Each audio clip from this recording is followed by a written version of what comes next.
George Bush put the final knife into the heart of America with his policies. We know that. Make no mistake about it. He was not a conservative. In fact, he destroyed the conservative movement. He destroyed everything decent in the Republican Party. And what he left was a shell of itself. To the point now where we have the laughingstock of John McCain's daughter speaking in an incoherent manner about a sex girl. I'm a sex child, and I stand for the Republican Party, and some have hijacked it that we should all be sex child. I don't even know what's going on with these people anymore. It's like the inner John McCain is now channeling through his daughter. I'm a sex girl. What did she say the other day? It can be a party for a 24-year-old pro-sex woman. It can be. I just think that we have people that are in this party that are hijacking and trying to make it even more extreme. It's unbelievable to me. This is the inner McCain. This is why he failed. He must have been listening to this girl. I mean, get thee to a nunnery. Get thee to a nunnery, young lady. There's still time. I mean, today I saw the Annapolis graduation, the U.S. Naval Academy. And there was Obama giving the speech, which unto itself made me shudder. I didn't laugh. I shuddered. I couldn't believe what I was watching. A radical communist Alinsky student from Chicago is standing there not even believing his own eyes. He's telling the troops, I will only send you into harm's way if there's a real war. Duh. Like they went into harm's way for fake reasons? Where were you when they needed to go in harm's way a few weeks ago with the pirates? Thank God you told the SEALs to do what to do. Thank God.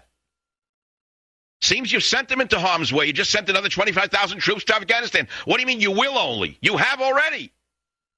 What's he talking about? The past perfect. Everything is a deceit. Everything is a deceit in front of your eyes. The president has suffered the greatest political defeat of his entire life this week.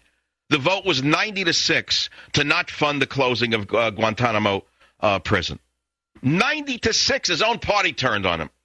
And immediately, the evil media has swept this under the rug like it didn't happen. This was a seminal moment. Mark my words. What happened to Obama this week has been a seminal moment in his political life. Whether he has awakened to what has happened is another story. He's intelligent enough to see the handwriting on the wall. This country and his party are not ready for his radical policies. Not quite yet. Maybe his handlers think that we're ready to roll over, but it has not happened and it will not happen. Diplomacy will not work with pirates. Diplomacy never worked with pirates. How many times have I told you that's why the U.S. Navy was created? It was to stop Muslim pirates. Let me repeat it again. Muslim pirates off the coast of Africa, early 1800s. They were raiding ships with commercial goods. Ships couldn't defend themselves. Muslim pirates took captives. Muslim pirates boarded the ships. Muslim pirates. So the U.S.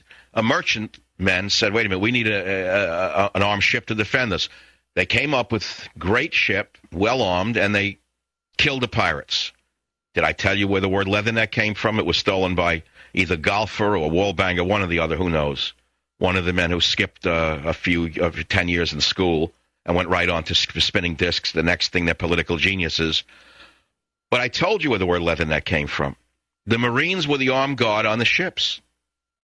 They had cutlasses in their hand and they had guns. And when they jumped onto the pirate ships to kill the pirates, not to negotiate with them, not to bring them back to New York for a trial, which will become a circus and a mockery, to cut their throats and shoot them in the face and throw them overboard for the sharks to eat.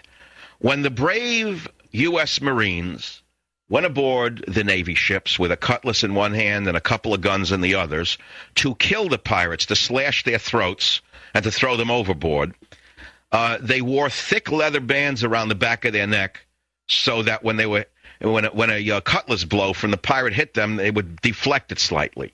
That's where the word Leatherneck came from. This should be taught in every high school in America, while we still can teach the children something other than how to put a condom on a plantain.